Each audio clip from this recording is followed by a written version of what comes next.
Hello student.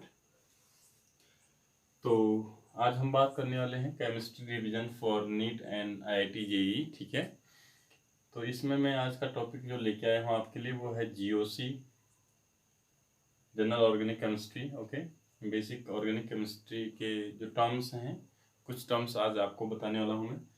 आज की topic है आपके रिएजेंट, आइसोमेरिज्म, और आइसोमेरिज्म में भी आपके लिए मेंस्यूमर लेके आया हूँ। ठीक है, क्योंकि यहाँ से क्वेश्चन बनता ही बनता है हमेशा। ठीक है, तो अगर आपको ये समझ में आता है तो कहीं ना कहीं यहाँ से बच्चों बहुत मार्क्स का बनता है, 3-4 क्वेश्चन आपके यहाँ से बनते हैं केवल इन दो से। ठीक है ना, तो आपको अच्छे से समझना है इनको।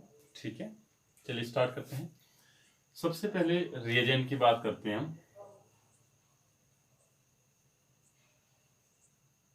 देखिए, रिएजेंट अगर आपको समझ नहीं आता है बच्चों तो कोई बात नहीं है।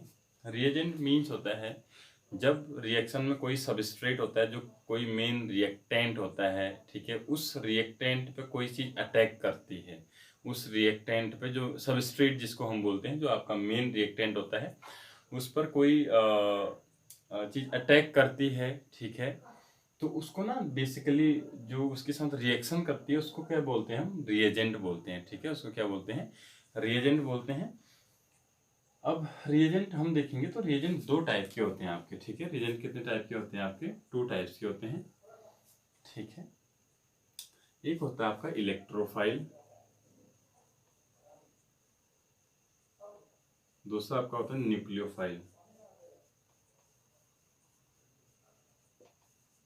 इलेक्ट्रोफाइल और न्यूक्लियोफाइल।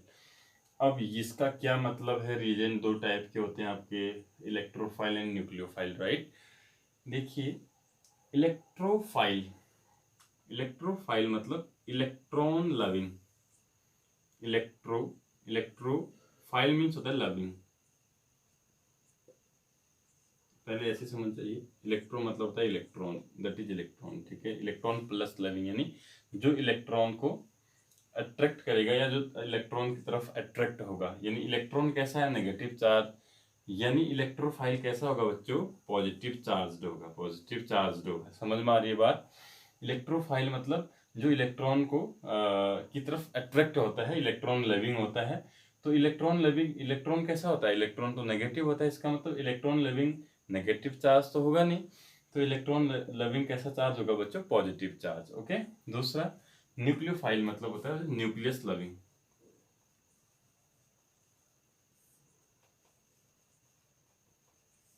फाइल मीन्स होता है लविंग। ओके, तो यहाँ पर आप देखेंगे न्यूक्लियस कैसा चार्ज होता है बच्चे, न्यूक्लियस में होता है पॉजिटिव चार्ज, और पॉजिटिव चार्ज की तरफ कौन अट्रैक्ट होता है हमेशा, इलेक्ट्रॉन। यानी कोई भी नेगेटिवली चार्ज जो है इसकी तरफ क्या होगा, अट्रैक्ट होगा। तो ये तो इसका मीनिंग है। अब जो रियलिटी में है जिसको हम समझते हैं वो क्या है, देखिए, electrophile means electron deficient species. Electrophile means electrophile means electron deficient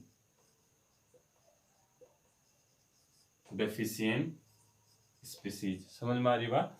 and nucleophile means होता है बच्चों electron rich species, electron rich species. ठीक है, आपको ये दो चीजें याद रखनी है। इलेक्ट्रोफाइल आपका इलेक्ट्रॉन डेफिशिएंट स्पीसीज होती है, और न्यूक्लियोफाइल आपका इलेक्ट्रॉन रिच स्पीसीज होता है, राइट। अब इलेक्ट्रोफाइल इलेक्ट्रॉन डेफिशिएंट मीन्स होता है इलेक्ट्रॉनों की कमी होना। देखिए, मैंने आपसे कहा पॉजिटिव चार्ज, जहां इलेक्ट्रॉनों की कमी होगी उस पर हमेशा क्या होगा बच्चों, पॉजिटिव चार्ज होने की प्रोबेबिलिटी ज़्यादा है।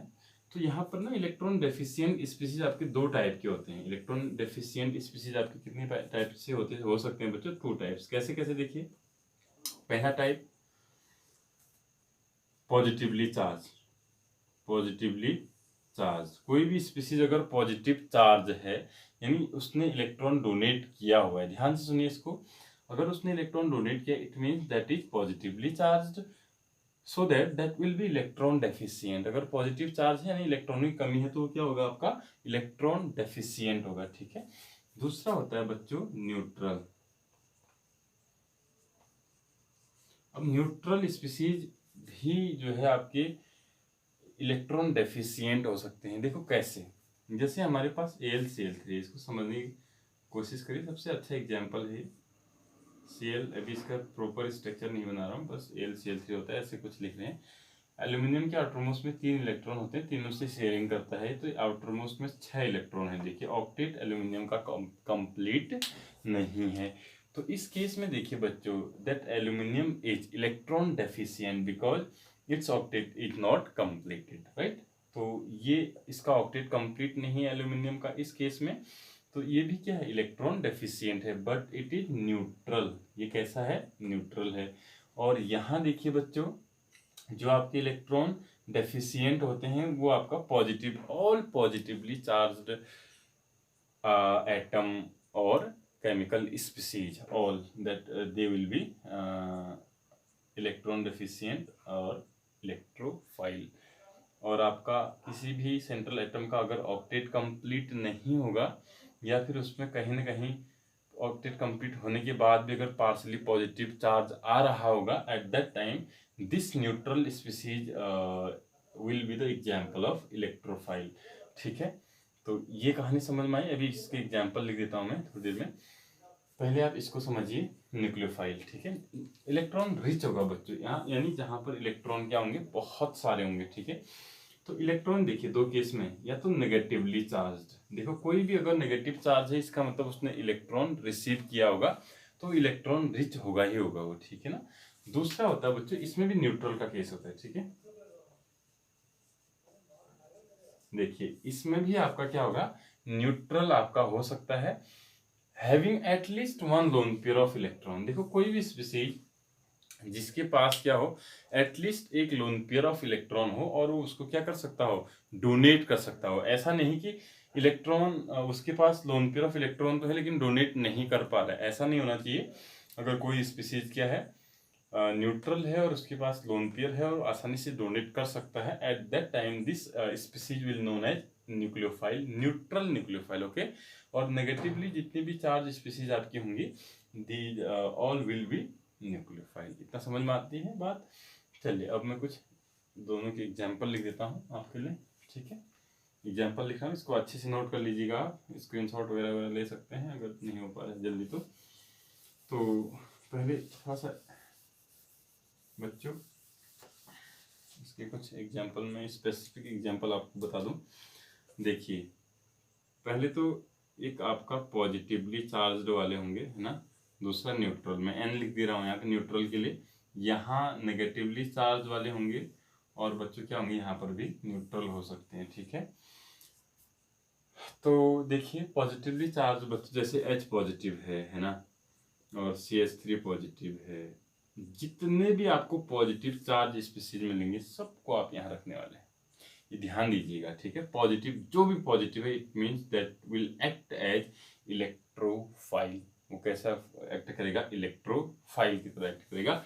न्यूट्रल में आपका हो गया BF3 हो गया, AlCl3 हो गया, है ना, और आपका हो गया CO2 हो गया, है ना, और BH3 हो गया। इसके अलावा देखो बच्चों, जो सेंट्रल मेटल एटम होगा, या सॉरी सेंट्रल एटम, मेटल नहीं, मेटल हो भी सकता है, मेटल नहीं भी, जैसे ये मेटल नहीं है। ठीक है ना, ये तो मेटल है। तो सेंट्रल एटम जो होगा that will be electron deficient, उसका ऑक्टेट कंप्लीट नहीं होगा, so at that time that will known as neutral electrophile. अब आप कहेंगे सर इसमें तो औरों में तो ठीक है, यहाँ पर 6 इलेक्ट्रॉन है बोरोन एल्यूमिनियम के केस में, लेकिन कार्बन डाइऑक्साइड का तो हम ऐसे बनाते हैं, है ना, इसमें तो 8 इलेक्ट्रॉन कंप्लीट हैं। तो ये देखिए बच्चों, ध्यान से समझने की कोशिश करिए। ये आपका जो है लुईस एसिड होता है। ठीक है ना, लुईस एसिड आप समझते हैं, ये बता देता हूँ थोड़ी देर में।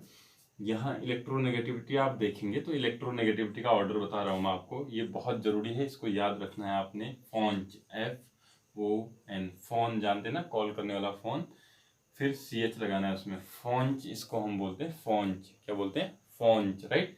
तो इलेक्ट्रोनेगेटिविटी ऑर्डर हमेशा ये होता है। देखिए इन 5 जो आपके एलिमेंट हैं या एटम हैं, उनमें हमेशा इलेक्ट्रोनेगेटिविटी ऑर्डर ही होगा, और ये आपको बहुत जगह हेल्प करने वाला है। ठीक है बच्चों, तो इसका ट्रेंड हमेशा याद रखना, फोन्च है, फोन्च, राइट।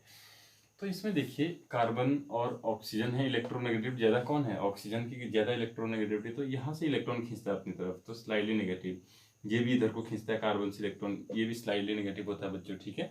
तो कार्बन पे कितना स्लाइडली पॉजिटिव या पार्शियल आप इसको बोलते हैं, पार्शियल पॉजिटिव कितना आएगा, 2 आएगा। क्यों 2 आएगा, एक यहाँ इस ऑक्सीजन की वजह से और एक इस ऑक्सीजन की वजह से पार्शियल पॉजिटिव चार्ज आएगा।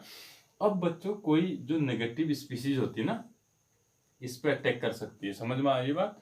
तो finally that is electron deficient, यानी अगर नेगेटिव इस पे अटैक कर रहा है कार्बन पर, तो इसका मतलब ये टोटल जो स्पीसीज है that is electron deficient, that's why it is electrophile. ये क्या है आपका इलेक्ट्रोफाइल। चलिए, तो और एक बात और बच्चों, इलेक्ट्रोफाइल में जितने भी पॉजिटिव चार्ज स्पीसीज होते हैं ये सारे लुईस एसिड हैं। लुईस एसिड आपके जो है क्या होते हैं बताइए, इलेक्ट्रॉन डेफिशिएंट होते हैं लुईस एसिड, ठीक है। वो आपके कैसे होते हैं, पॉजिटिव चार्ज हो सकते हैं या फिर न्यूट्रल हो सकते हैं। तो आपको इसको लुईस एसिड भी, आप लुईस ने यही कॉन्सेप्ट दिया था, तो लुईस एसिड्स भी आप बोल सकते हैं इनको, ठीक है। और इनको लुईस बेस भी आप बोल सकते हैं न्यूक्लियोफाइल्स को, राइट। चलिए, तो ये कहानी थी इलेक्ट्रोफाइल की। नेगेटिवली चार्ज कोई भी एटम होगा, जैसे Cl नेगेटिव हो गया या O2 नेगेटिव हो गया, कोई भी नेगेटिवली चार्ज स्पीसीज आपकी होगी, है ना, वो नेगेटिव ही हो गया, हो सकता है कहीं पर ऐसा भी केस हो। चलिए 2 नेगेटिव कर देते हैं इसको, ठीक है। और बच्चों कोई भी नेगेटिव चार्ज होगा जिसको लुईस बेस भी बोलते हैं हम, जो नेगेटिवली चार्ज होते हैं। न्यूट्रल वाला देखिए बच्चों, मैं आपको बता दूं, NH3 हो गया, जैसे OH नेगेटिव हो गया यहाँ पे, है ना, ये बहुत जरूरी है। NH3 हो गया, देखिए बच्चों, इसके पास नाइट्रोजन के पास लोन पेयर हो सकता है, जिसको ये हमेशा क्या कर सकता है, डोनेट कर सकता है, ठीक है। ऐसे ही कोई भी आपका जिसके पास क्या होगा बच्चों, लोन पेयर होगा और वो आसानी से क्या कर सकता है, डोनेट कर सकता है। तो उस टाइप के सारे न्यूट्रल मॉलिक्यूल आपकी क्या हो जाएंगे, न्यूट्रल मॉलिक्यूल आपके न्यूक्लियोफाइल, न्यूट्रल न्यूक्लियोफाइल हम उनको कहने वाले हैं, ठीक है ना। चलिए, तो ये तो कहानी थी बच्चों रिएजेंट की, 2 टाइप के होते हैं, है ना।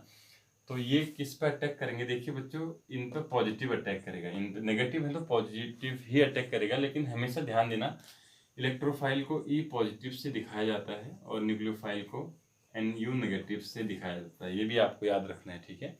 तो देखिए बच्चों, इन पे पॉजिटिव अटैक करेगा और इन पर कौन अटैक करेगा, नेगेटिव अटैक करेगा, क्योंकि ये इलेक्ट्रॉन डेफिशिएंट है, इनको इलेक्ट्रॉन चाहिए, ये इलेक्ट्रॉन रिच है, इनको इलेक्ट्रॉन देना है, तो ये हमेशा पॉजिटिव चार्ज पे ही अटैक करेंगे, ठीक है।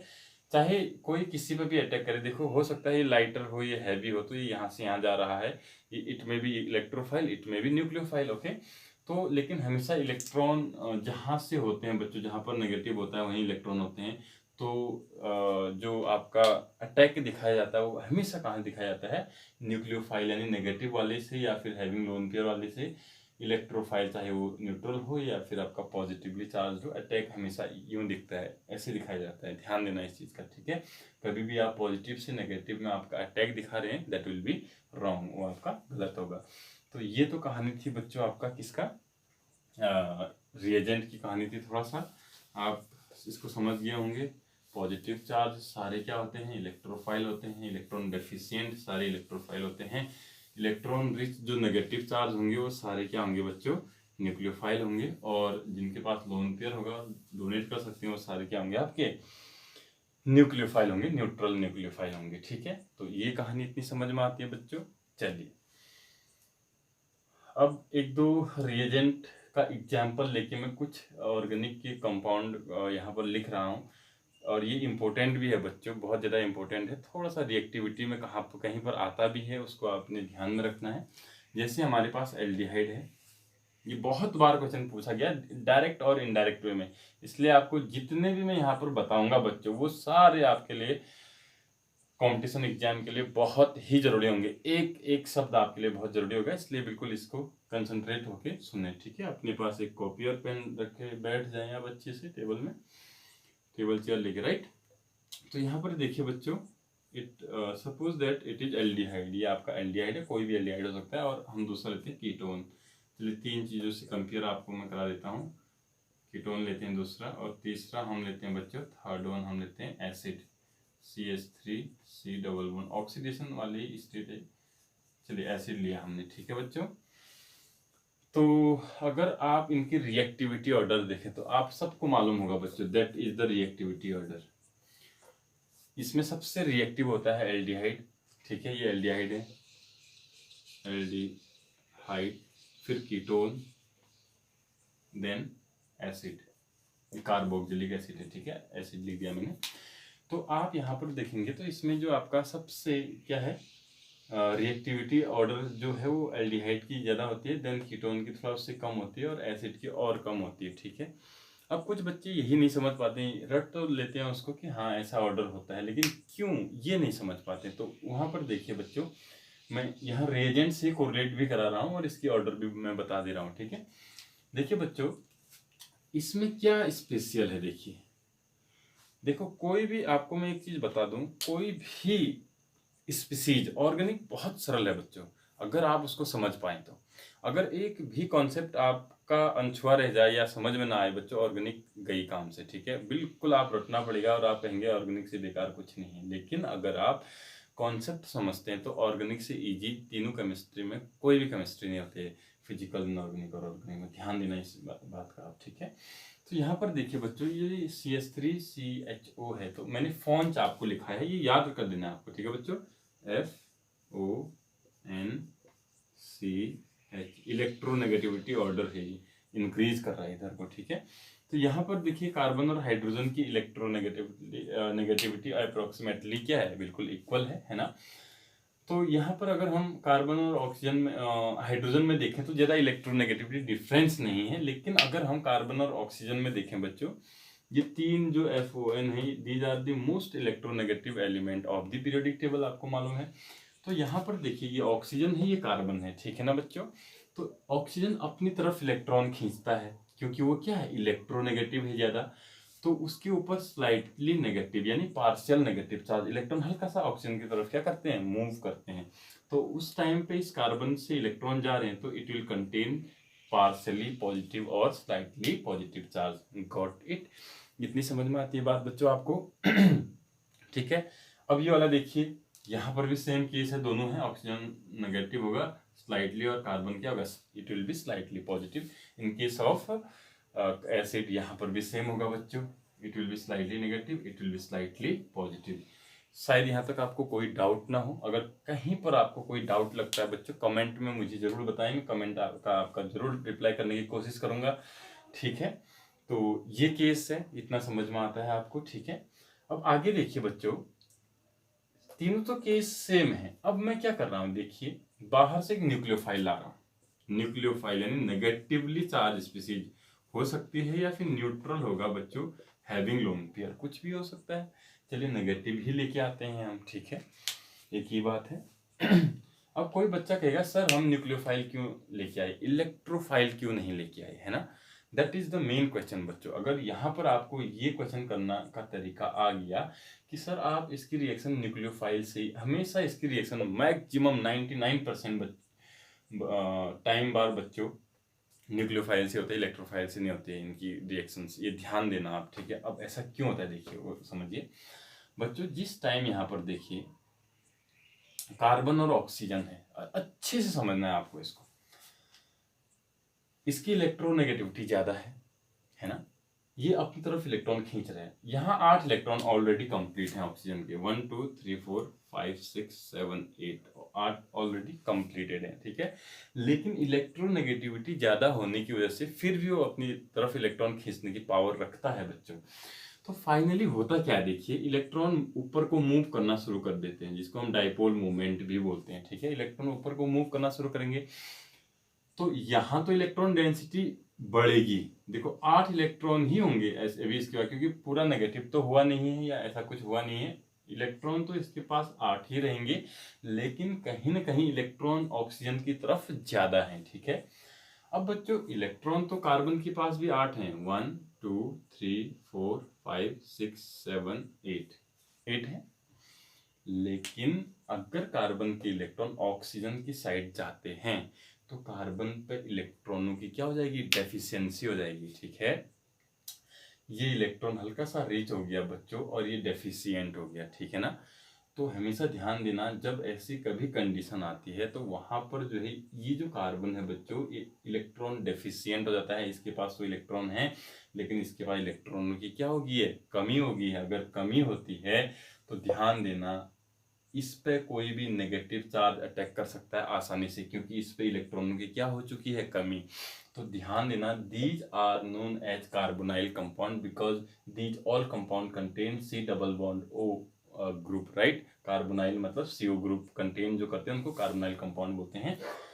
तो एल्डिहाइड, कीटोन और एसिड किसकी वजह से रिएक्टिव है बच्चों, ये कार्बोनाइल ऑक्सीजन कहते हैं इसको, that is known as carbonyl carbon.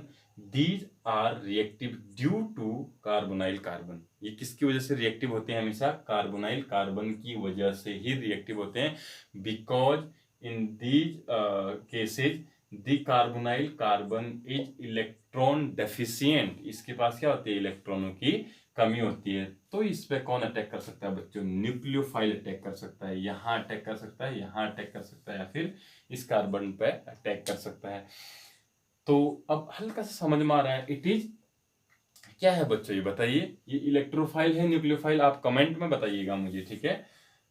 ठीक है बच्चों, और ये ठीक है, ये न्यूक्लियोफाइल है, इलेक्ट्रोफाइल, इसको भी कमेंट में बता दीजिए, आपको समझ तो आ ही होगा फिर भी, ठीक है बच्चों। ओके, एक चीज और बता रहा हूँ बच्चों, जो सबसे इम्पोर्टेंट है कि ये ज्यादा रिएक्टिव क्यों है। अब तीनों पे स्लाइडली पॉजिटिव तो बराबर है, अगर हम एक ही न्यूक्लियोफाइल लेके आते हैं तो सबसे पहले यहाँ रिएक्ट करेगा, इन दोनों के साथ रिएक्ट नहीं करने वाला है। सिंपल सी बात है बच्चों, देखिए यहाँ जो ये CH3 होता है बच्चों, ये इलेक्ट्रॉन डोनेटिंग ग्रुप होता है। कभी भी ध्यान देना, जो R ग्रुप होता है ना, R एल्काइल ग्रुप, वो हमेशा इलेक्ट्रॉन डोनेटिंग होता है, इलेक्ट्रॉन डोनेट करता है। अगर आपको समझ नहीं आता है तो अभी आप इसको रट लीजिए, जो आप R ग्रुप होता है वो हमेशा इलेक्ट्रॉन डोनेट करता है, बाद में कभी इसको समझा देंगे, ठीक है, अभी उतना टाइम नहीं है। तो यहाँ पर दो इलेक्ट्रॉन डोनेटिंग है, देखिए यहाँ पर तो एक ही है, H तो न्यूट्रल है, उसका कोई लेना देना नहीं है। यहाँ एक R ग्रुप इलेक्ट्रॉन डोनेट कर रहा है, यहाँ कितने R ग्रुप डोनेट कर रहे हैं बच्चों, दो R ग्रुप डोनेट कर रहे हैं।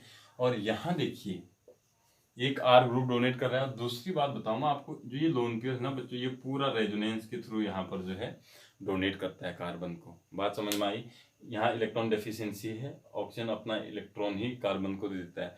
यहाँ पर ये प्लस आई की तरह काम करता है, डोनेटिंग मतलब प्लस आई, ठीक है, प्लस आई से के थ्रू।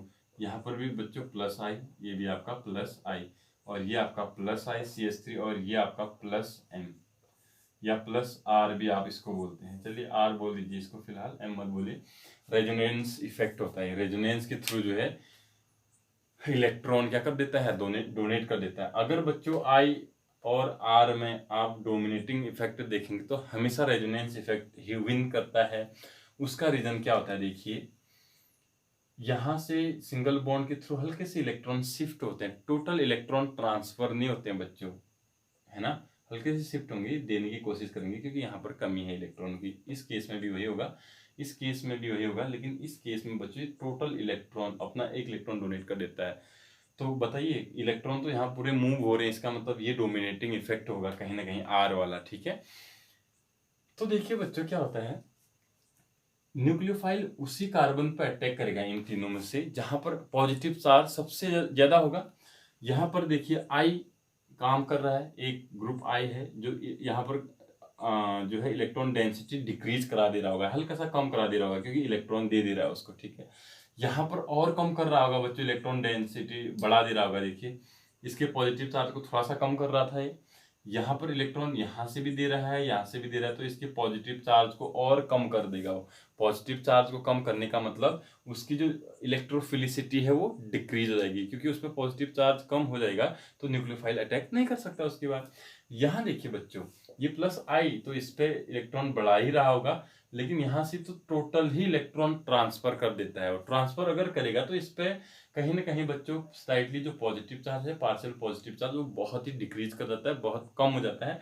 तो ये तो यहाँ पर कभी अटैक नहीं करेगा। और इसमें से बताओ कहाँ पर पॉजिटिव चार्ज ज्यादा है इस केस में, क्योंकि यहाँ एक ही डोनेटिंग ग्रुप है, यहाँ दो डोनेटिंग ग्रुप है, डोनेट करेंगे तो पॉजिटिव चार्ज कम हो जाएगा, इसमें थोड़ा सा बचेगा, ज्यादा बचेगा, ठीक है ना। तो सबसे पहले यहाँ अटैक करता है, देन यहाँ अटैक करता है, देन यहाँ अटैक करता है।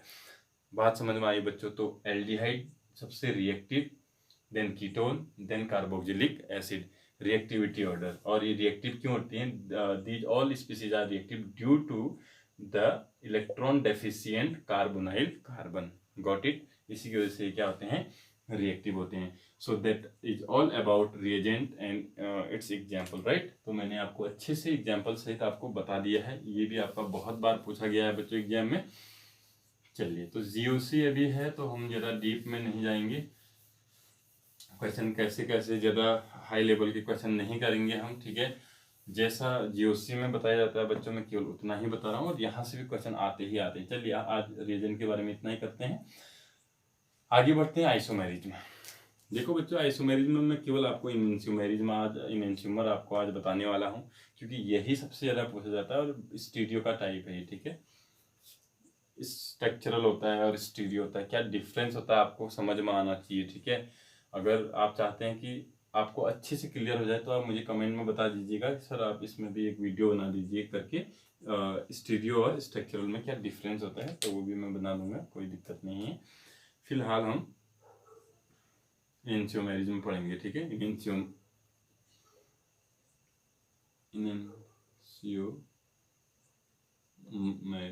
या इनएंशियोमर।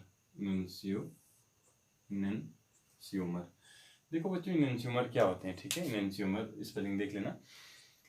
इनएंशियोमर बच्चों आपके सिंपल देखिए कायरल कार्बन होता है।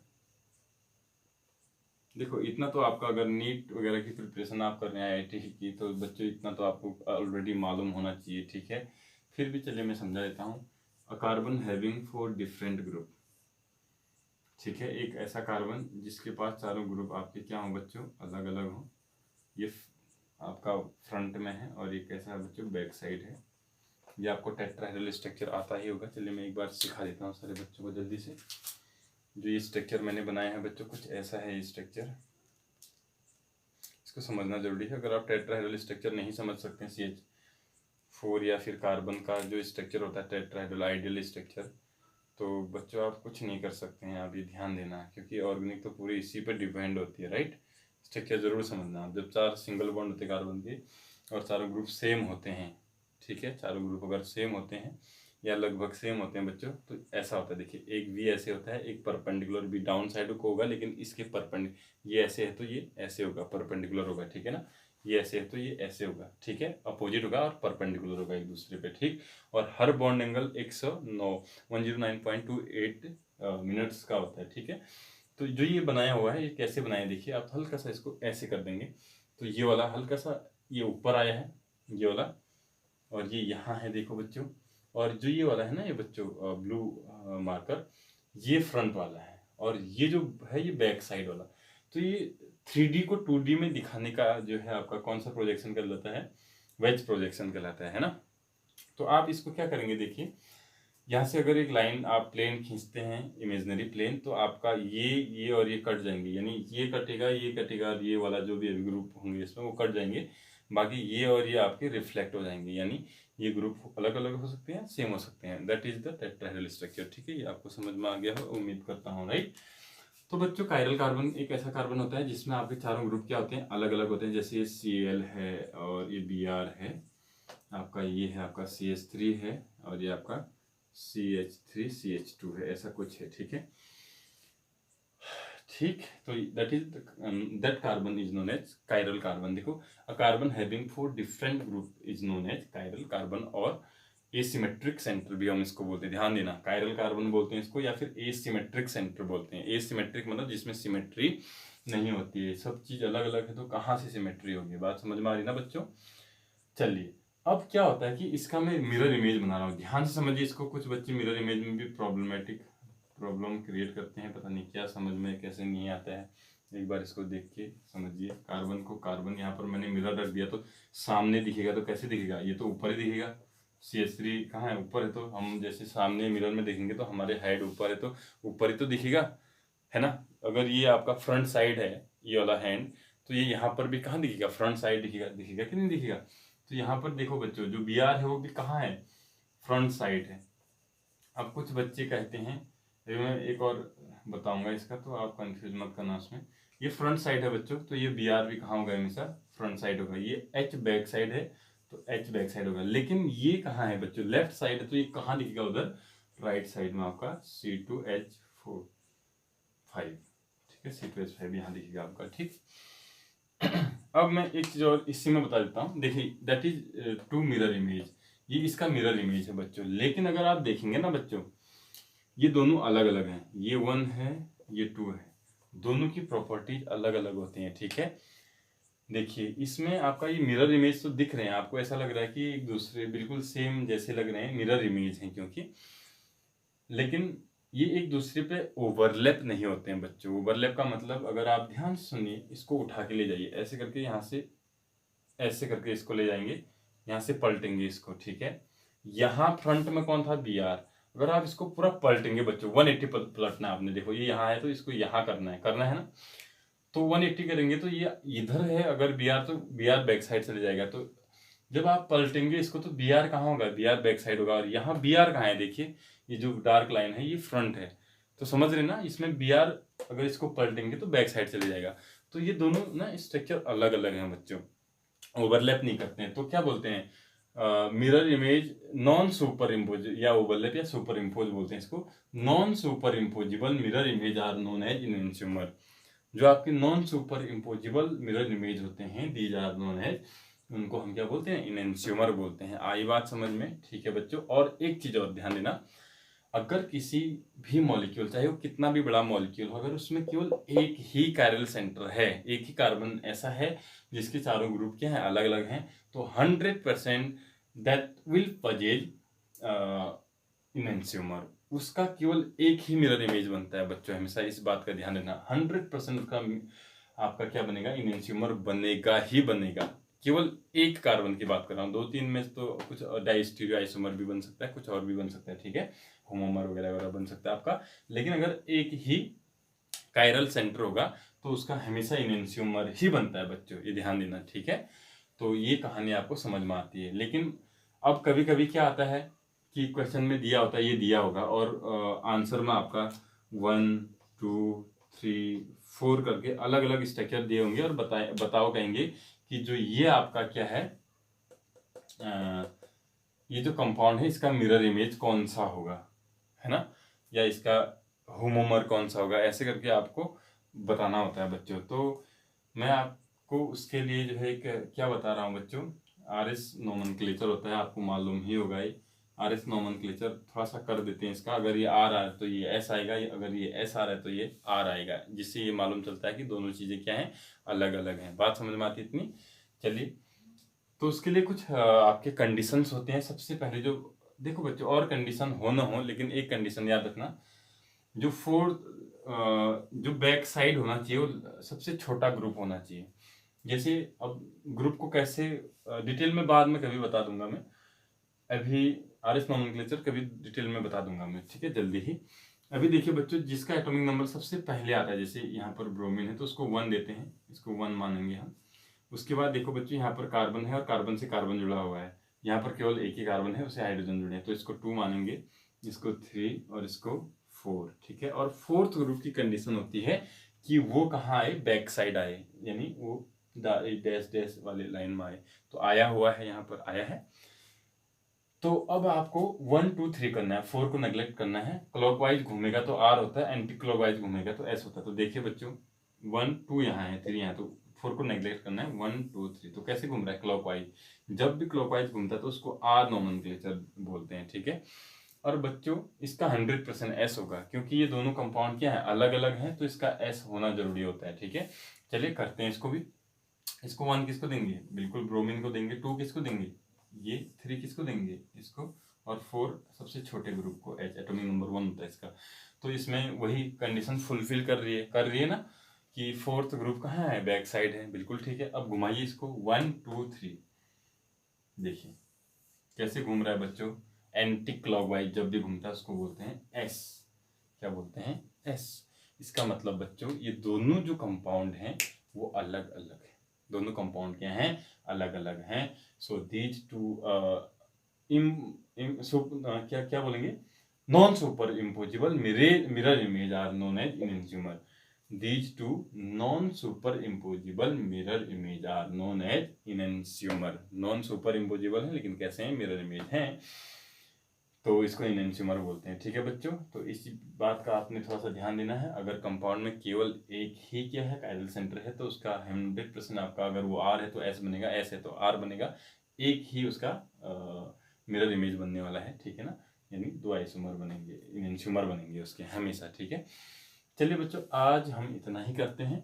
बाकी अगले दिन हम अच्छे से डिटेल में ये पढ़ेंगे कि जो आरएस के और भी बहुत सारे रूल हैं। कुछ बच्चे तो कंफ्यूज कर जाते हैं, 1-2 में ही प्रॉब्लम हो जाती है यहाँ पे, उसके बाद तो क्वेश्चन गलत होना ही है, जो कि ये क्वेश्चन सबसे ईजी होता है बच्चों। ठीक है, तो अगले लेक्चर में हम क्या करने वाले हैं कि आरएस नॉमेनक्लेचर के बारे में डिटेल में मैं आपको बताने वाला हूँ, क्योंकि अक्सर बच्चे इस पर गलतियाँ करते हैं। ठीक है, बड़ा इजी है बच्चों, नॉमेनक्लेचर के 3-4 रूल जो इम्पोर्टेंट वाले हैं उसको मैं आपको बता दूंगा।